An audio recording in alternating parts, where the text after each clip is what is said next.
I knew something was rotten the second they handed out champagne flutes with "efficiency is elegance" engraved on the glass. We were at a goddamn lakeside resort in Vermont, like something out of a Hallmark movie had swallowed a corporate tax write-off, and the CEO, Blake, with the bleached teeth and LinkedIn influencer voice, was strutting around in all birds like he just solved climate change with a TED Talk. They flew us all out here, every director, VP, token culture ambassador, under the illusion of a transformational leadership summit. What they really meant was bloodletting, but with charcuterie boards. And I, Amanda Reed, VP of Strategic Development for the last 11 years, the woman who turned a fledgling analytics department into a $60 million profit engine, got to watch the guillotine drop with a lavender-scented neck pillow still warm from the flight. It happened halfway through the opening vision keynote. There were fog machines. There was Coldplay. There was even a goddamn drone shot. Blake strolled on stage wearing a quarter zip and a billion-dollar smirk, clapped his hands like a life coach, and announced the company was entering a bold new era of efficiency. Then he said my name. He smiled wider when he did it. Said the company was realigning legacy roles, that I'd served the organization well, I was free to explore new adventures. And just like that, on stage, in front of 200 peers, clients, and people I trained, my badge was deactivated and a golf cart arrived to escort me off the property like I was a disgraced bachelor contestant. People clapped. That's what haunts me. The way some of them clapped. Not all. A few looked sick. My assistant Jenny was crying behind her sunglasses. But others were already angling for my office chair back at HQ. Hey, real quick, if you're still with me, I know 95% of you listen to these stories without subscribing. I get it. But if you've ever been blindsided by corporate in a ski lodge, or just love seeing egos implode in slow motion, hit that button and help me reach my first 10,000 subscribers. It'll mean more than Blake's entire skincare budget. Back to the crime scene. I didn't cry. Not then. I didn't rage, didn't scream, didn't even finish my free mimosa. I stood there, nails dug into my palms, as Blake transitioned smoothly into a slideshow about quarterly acceleration synergies. My name was never mentioned again. My seat was filled with an intern. They thought I'd go quietly. They always think that. But right as I was rolling my carry-on toward the valet station, wheels clicking against the cobblestone like gunfire, I felt my phone buzz. Unknown number. One message: "Are you free? Let's ruin him." It was from Marcus Lang, the largest investor our company had. The man who once told me I had ice in my veins and a calculator for a heart. Suddenly the fog machines didn't feel so theatrical. They felt like camouflage. Because Blake didn't just fire me, he just declared war. Marcus Lang did not do coffee shops. When his assistant texted me an address, I expected a boardroom with floor-to-ceiling glass and a bowl of stress mints. What I got was a weather-beaten dock house perched over Lake Champlain, complete with a chipped Adirondack chair and a man in loafers tossing breadcrumbs to ducks like he didn't own half the Nasdaq. He didn't stand up when I arrived, just tilted his chin and muttered, "He really did it." On stage. The gull. I stood there, still in my blazer and heels, half expecting him to reveal it was all a test, some investor version of a Hunger Games loyalty check. He didn't even look me in the eye. I said, voice colder than the lake breeze, just gutted me mid-slide deck like a salmon. "Efficiency," he said. Marcus snorted. Blake couldn't spell efficiency without a PowerPoint and a fall guy. He waved me into the other chair. No small talk, no condolences. Just, "How much do you hate him right now?" It hit me harder than I expected. Because the truth was, I didn't hate Blake. Not yet. I respected him once. Hell, I hired him, back when he was a numbers guy with good hair and no soul. But something had changed in the last 2 years. He started reading too many leadership blogs, speaking in buzzwords like they were scripture, and surrounding himself with yes men who thought Slack emojis counted as management. I'm not here for a revenge fantasy, I said carefully. Not going to be your pawn in some boardroom pissing contest. Marcus leaned forward. Good. Because I'm not offering fantasy. I'm offering justice. He's been misreporting to shareholders. Inflating valuations with ghost projections. I've had my analysts watching him for months. That shut me up. He reached into his coat and pulled out a thin black tablet, swiped, tilted the screen toward me. Charts. Memos. A few emails I recognized, my own, scrubbed from the internal system after they forced me out. He cut you because you were the last adult in the room, Marcus said, voice low. You saw what was real. And that makes you dangerous to a man whose empire is built on pretend. I scanned the files. Trend lines that dipped behind the scenes while his public graph soared. A discrepancy in user growth. Revenue projections 2 quarters ahead of product development. And then, nestled between budget reports, calendar invite, executive review, phantom vertical strategy presentation Q4. Phantom. That word again. You already knew, I muttered. I suspected. I needed a clean way in. Now I have one. He tapped the tablet. You. He fired you in public. That gives US air cover. The press will eat it up if you flip. But we do this smart. Quiet. Controlled. You're the analyst. I'm the hammer. I should have said no.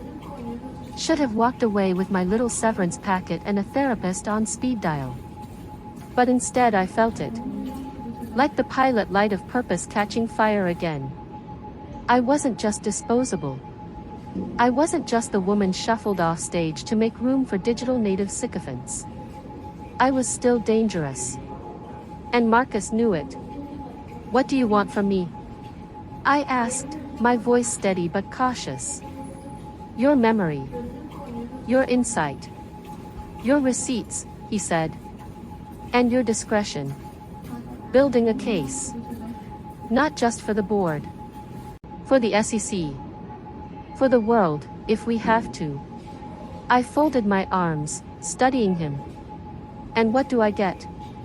He smiled, teeth sharp beneath that relaxed exterior. Your name back. Your record cleared. And maybe a shot at burning his castle to the goddamn ground. The wind picked up. A seagull screamed like it was in on the plan. I didn't shake his hand. I just nodded. That's when the alliance began, right there. A lakeside chair that smelled faintly of mildew and gasoline. With a bitter woman, a rich bastard, and a shared target with too much hubris and not enough backup. Efficiency, he said. Let's see how efficient he is under fire.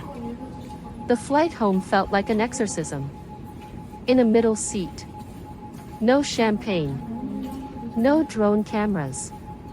Just recycled air, stale peanuts, and an inescapable slideshow of Blake's smug face playing on loop behind my eyelids. When I opened my front door, silence hit like a crowbar. No welcome back texts. No missed calls. Just a company-issued laptop that bricked itself the second I connected to Wi-Fi, and an inbox that now read, "This account has been deactivated." Even my health benefits page said access denied, like I died in Vermont and this was my afterlife. The severance email, forwarded to my personal address from HR's soulless generic account, was a piece of legal origami. 6 months pay, but only if I signed the attached NDA and non-disparagement agreement within 72 hours. There were paragraphs about arbitration, proprietary knowledge, and a paragraph so vague it may as well have just said, "Keep your mouth shut, bitch." I didn't sign. Instead, I sat on my couch with a whiskey the color of burnt sugar and tried to call 3 people I'd mentored for years. Voicemail. Voicemail. LinkedIn block. By midnight, I scrolled through every message thread that now ended in gray silence.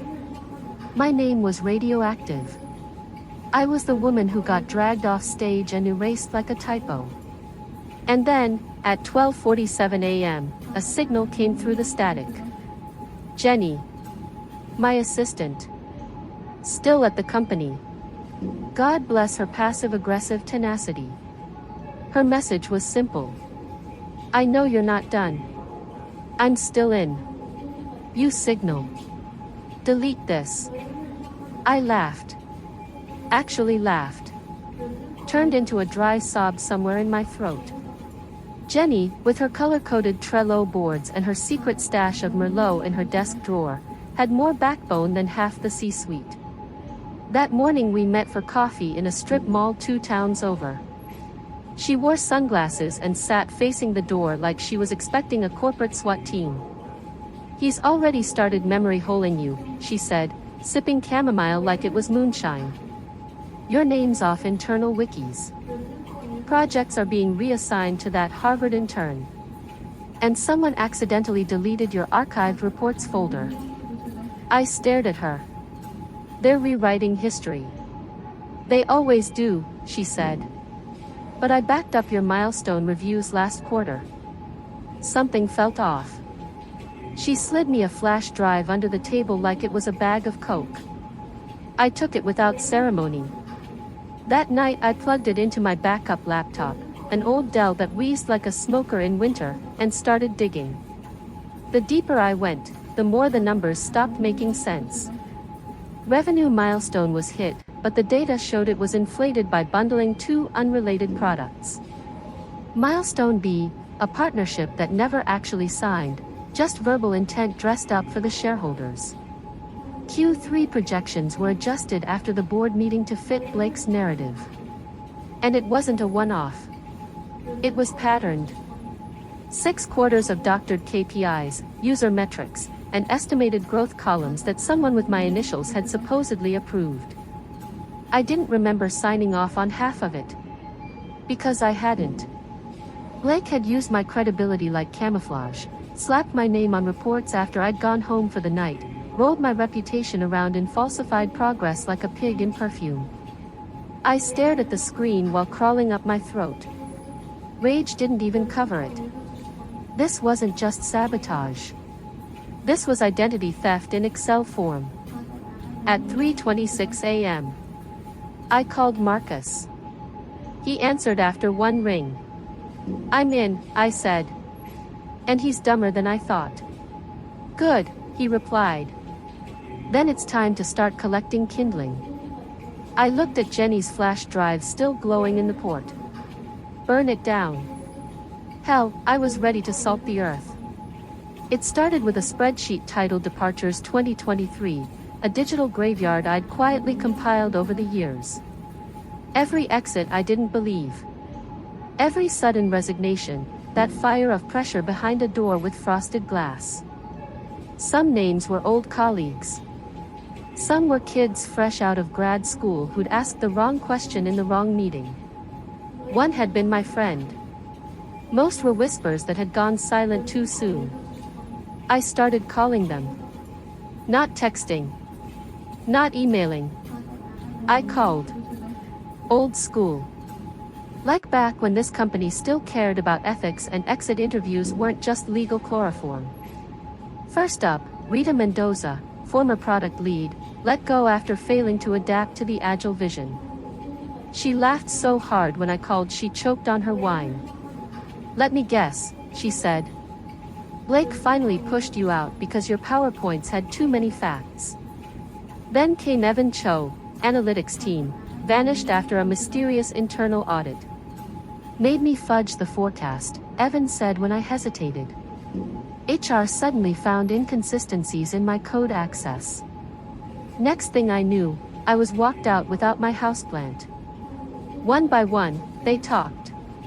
Once I broke the dam, they poured out. Same patterns, same vocabulary, same glitzy death by feedback phrases like misalignment with evolving culture and value redundancy. They'd all been erased quietly, but not without memory. Final piece came from a name I barely remembered, Leo Park. He was a junior analyst for 6 months, fresh out of Rutgers, sat 2 cubicles away from Jenny. He DM'd me after Evan posted a vague tweet thanking me for reaching out.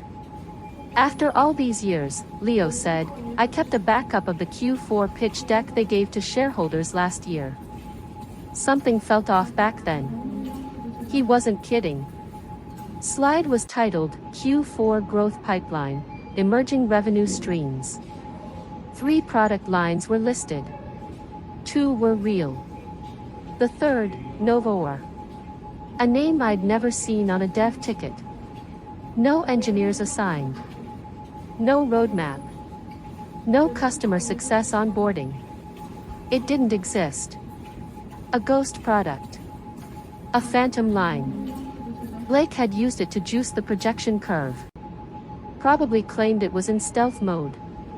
Investors ate it up because the graph was steep and pretty and he wore his Patagonia vest like a messiah. Leo had the original deck with Novoor and the doctored one presented to the board. The metadata didn't lie. Neither did the timestamp. Jenny confirmed it quietly a day later. We've never shipped a single thing labeled Novoor. I checked the vendor logs. It's vapor. Can you print the logs? I asked. She hesitated. Not from my floor. I'd have to use the main print room. It logs every job. Is it worth the risk? She didn't answer. That night I got a panicked call. They stopped me before it finished printing, she whispered, breathless. I told them it was a duplicate of HR's tax forms. But someone's watching. They've started locking down access to shared folders. I felt it then, that heat behind the eyes. Not panic. Not even fear. Focus. They knew. They didn't know how much we had or who else was involved. But Blake had clearly smelled smoke and now he was reaching for the extinguisher. I texted Marcus. He's covering tracks. We need to move soon. He replied, let him dig. The deeper the better. Just keep collecting. Jenny was rattled, but stayed in. Rita shared old budget drafts. Evan forwarded his exit interview notes. Leo uploaded metadata snapshots into an encrypted Dropbox I named efficient_lee.zip. Weren't some grand resistance. We didn't meet in a basement or wear matching hoodies. But we were real. And pissed. And growing. One thread at a time, I was pulling apart the glossy quilt Blake wrapped around his empire. He'd spent years trimming the company into something sleek and sexy and hollow. And I just found the crack where light could get in. He called it innovation. I was starting to call it fraud. The shell company was called Verdant Axis. Just vague and techy enough to sound like a sustainability-focused SaaS startup instead of what it really was, a legal snare with a LinkedIn page built in a day and a Delaware filing crafted by Marcus Lang's lawyers. They even spun up a fake CTO, some bearded guy from Estonia we pulled off a stock photo site. I was listed as their business development consultant. New haircut. New blazer. New nameplate, Amanda Reeve. Subtle enough not to set off alarms. Especially now that my face had been wiped from the company internet like a disgraced former dictator. The setup was simple.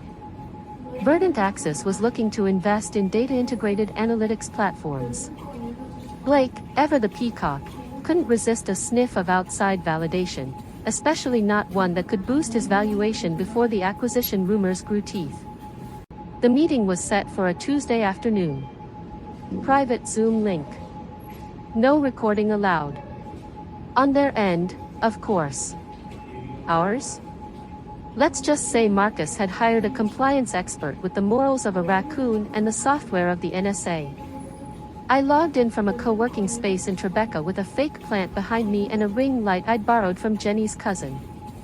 When Blake's face loaded onto the screen, I didn't flinch. I smiled. Professional. Distant. He didn't recognize me. Or if he did, he didn't want to recognize me. That's the thing about men like Blake. Erase you so thoroughly, they start believing you were never there to begin with. We're seeing north of 60% growth quarter over quarter in our new vertical, he bragged, leaning back like a man unburdened by conscience. Our Novoa platform is driving interest in Tier 2 markets, substantial churn reduction, and meaningful engagement uptick. I let him talk. He went on about predictive models, cross-channel penetration, phantom integrations with Fortune 500 clients he couldn't name due to NDA constraints. He even mentioned a pilot partnership with a telecom giant that had flat out rejected us 2 years ago for being too premature.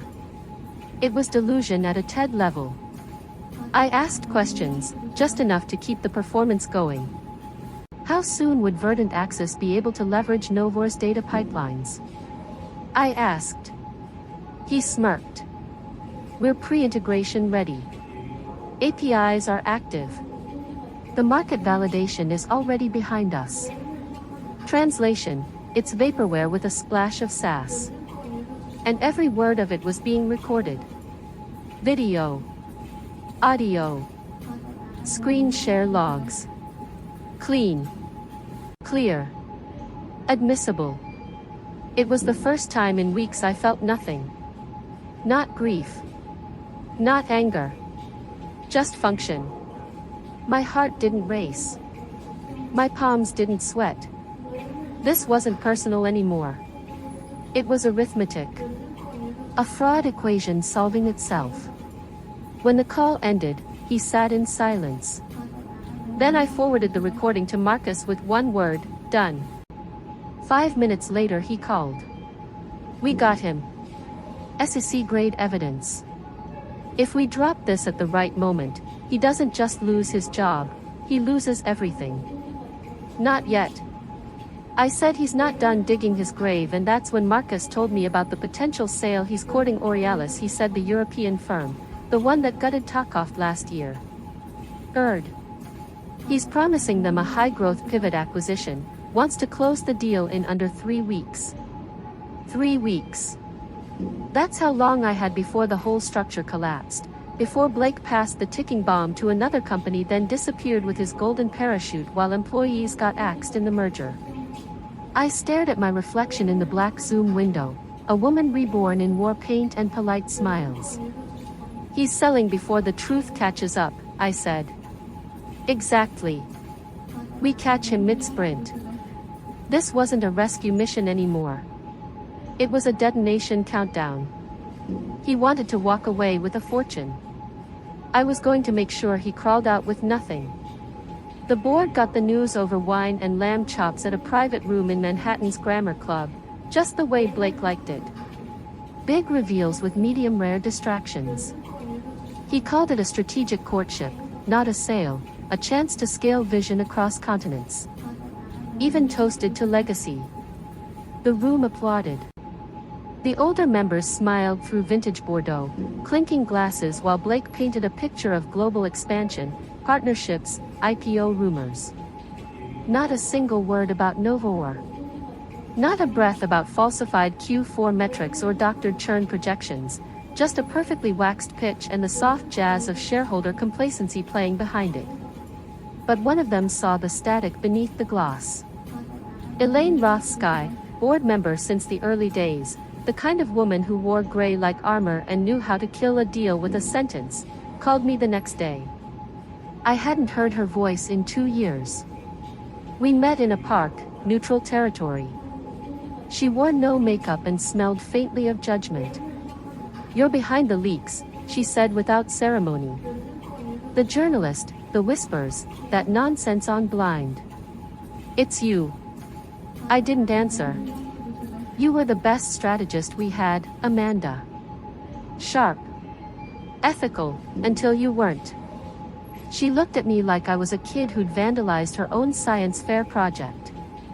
Is this really about integrity, or is it that you couldn't stand being outmaneuvered by someone younger?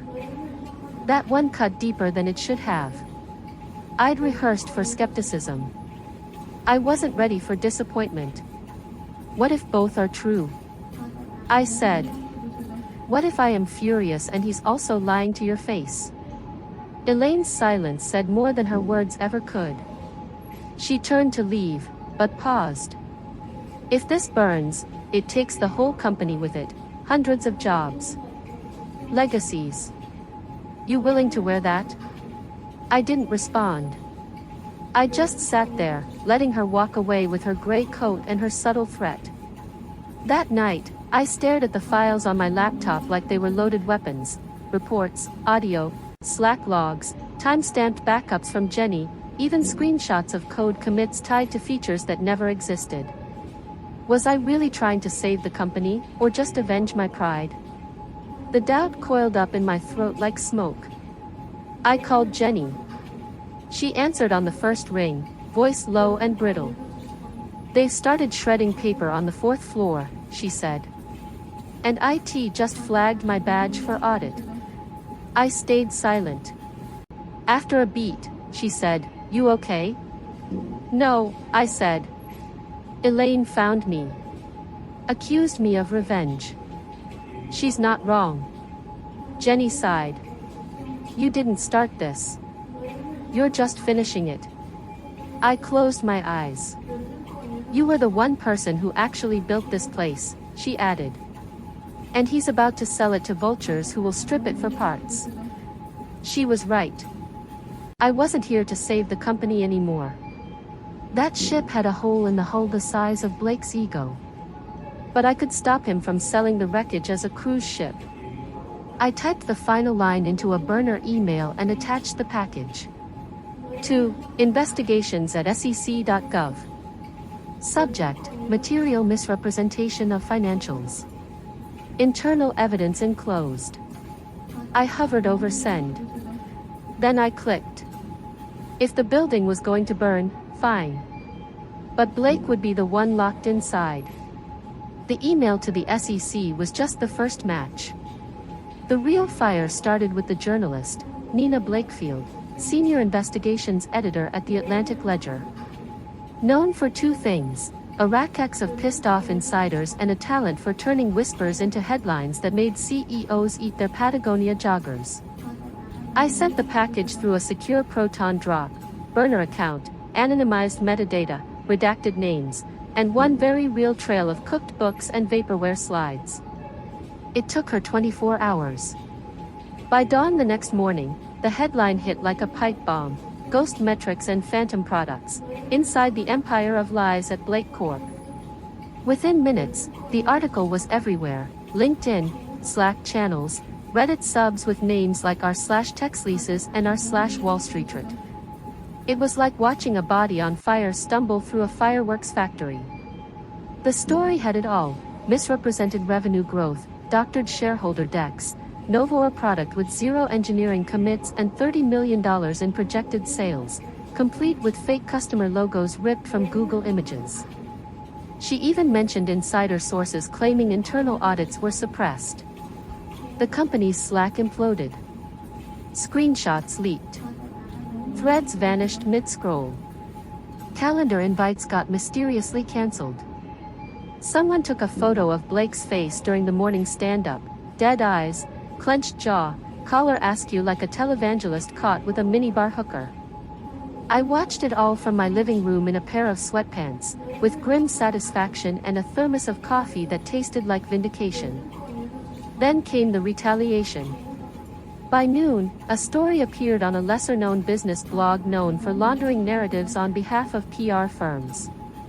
The headline: Disgraced former exec at center of leak was under internal investigation for embezzlement. My name.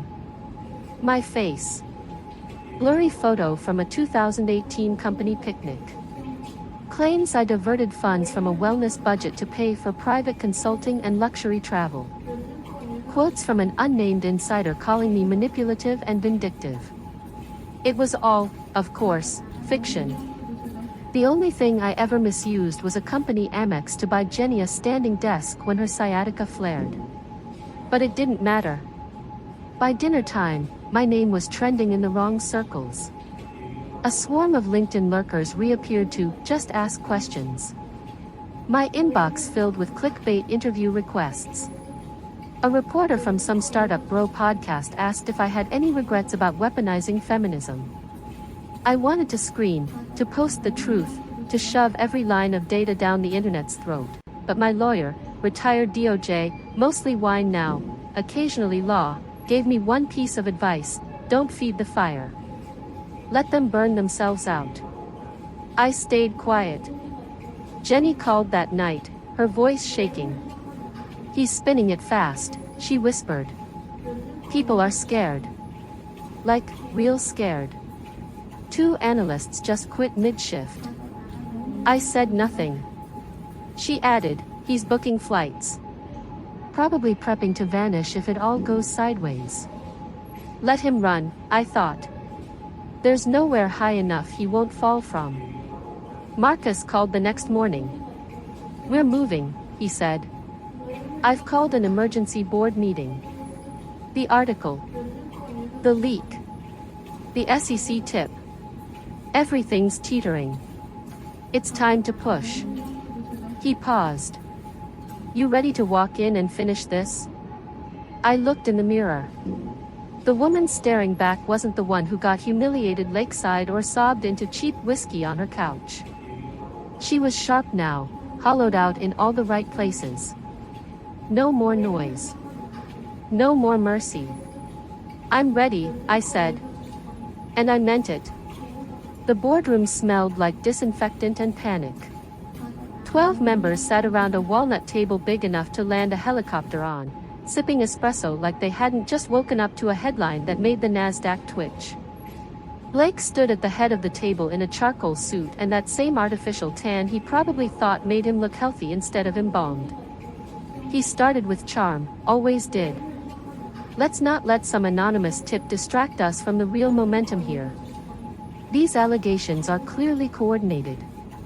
I have legal reviewing, standard hatchet job from a bitter former exec. He didn't look at Marcus when he said it, but the air shifted. Marcus sat at the opposite end, arms folded, expression unreadable, a shark waiting for the chum to bleed. A few board members murmured support. Elaine sipped her coffee like it was poison control. I assure you, Blake continued, Novoor is real. We're in development phase. Stealth mode, obviously. But the pipeline's robust. We have interest from major players. Which players? Marcus asked flatly. Blake smiled that tight politician smile. I'm afraid I'm under NDA, as you know, with pre-acquisition deals. Marcus tapped his tablet. A small speaker on the table chirped to life. Blake's voice played, crisp and clear. We're seeing north of 60% growth quarter over quarter in our new vertical. APIs are active. Market validation is already behind us. The Novoor platform is driving interest in Tier 2 markets. Substantial churn reduction. The room went still. Blake's face froze. Then, anger. Not fear. How dare you, he spat. Are you recording private conversations now? You think this proves something? That was a pitch meeting. Exploratory. You lied, Marcus said quietly. To investors. To partners. To us. That's not exploratory. That's fraud. Silence. Elaine set her coffee down. Who else was on that call? That's when the doors opened. I walked in. No badge. No invitation. Just heels, binders, and a file box labeled Truth in black Sharpie. Some gasped. One board member, Paul, the one with a closet full of fleece vests, actually flinched like I'd walked in with a gun. I placed the binders on the table. Inside, copies of every doctored presentation, falsified metric, and fake customer profile tied to Novoor. Data verified. Backed by 5 current and former employees, including engineers, analysts, and legal. No one interrupted. I kept going. The product doesn't exist. The pipeline doesn't exist. The revenue doesn't exist. The only thing that does exist is a trail of manipulation designed to inflate the company's value before a sale. Blake opened his mouth. I looked him dead in the eye. Don't. Every time you speak, you dig deeper. He closed it. Didn't shout. Didn't gloat. I didn't need to. The facts screamed louder than any tantrum ever could. One by one, heads turned. Elaine flipped through a binder. Paul muttered something about breach of fiduciary duty. A newer board member, Daria, I think, just nodded and said, Jesus Christ. Marcus cleared his throat. I moved to vote for immediate termination of Blake Caldwell. For cause. No delay. No debate. 12 hands went up. Unanimous. Blake didn't fight. Didn't even speak. He just stood there, exiled, hollow, dethroned, then walked out like a man still waiting for someone to say it was a joke. I stayed behind.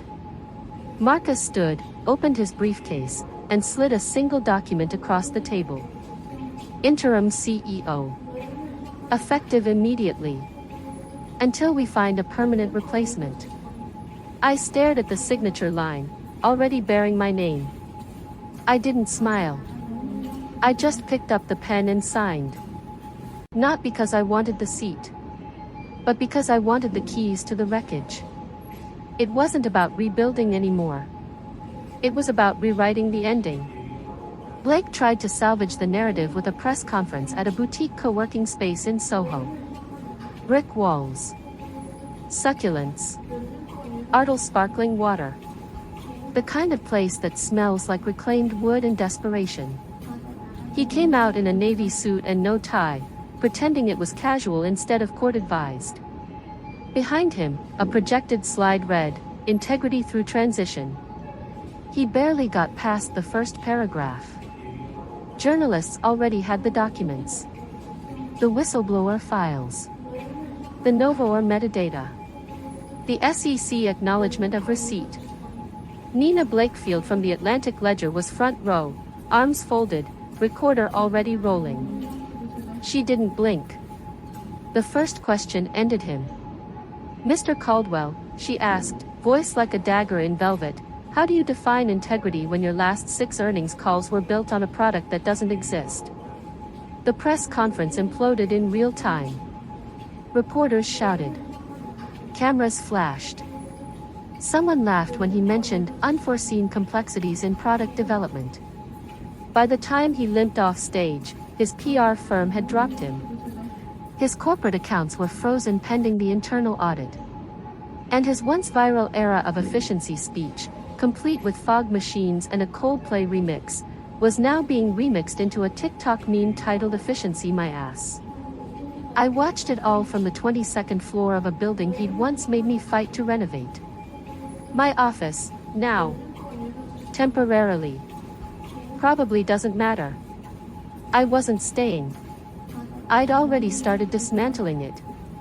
I sold off the vanity subsidiaries. Fired the sycophants. Paid out retention bonuses to the engineers Blake had bulleted into silence. Laid off the dead weight, with honest severance and a handshake.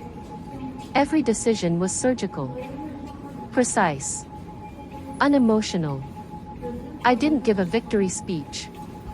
Didn't post a statement to LinkedIn. I just showed up, turned off the music, and started flipping the circuit breakers one by one. Jenny came in on my last day. No clipboard. Just a look on her face that said you need to see this. She handed me a flash drive, black, unmarked, warm from her palm. Found this in the compliance server. Buried deep, she said. Took me 3 tries to decrypt. I plugged it in. Inside were Blake's private correspondences, emails to the CTO and legal. All with one goal, strip Amanda Reed's name from all IP credits on 3 patented data visualization tools. Replace her with corporate co-authorship. A stealth eraser of every innovation I'd bled into this company. Jenny said nothing. She didn't have to. I clicked through the folders. Silent. Then I closed the laptop. Leaned back in my chair. And smiled. Not wide. Not giddy. Sharp. Let's erase him instead, I said. Not out of spite. Out of balance. Blake once said efficiency was the soul of innovation. But it turns out, nothing's more efficient than justice. Thanks for joining the fun, you office survivors. Subscribe for more switch flicking drama.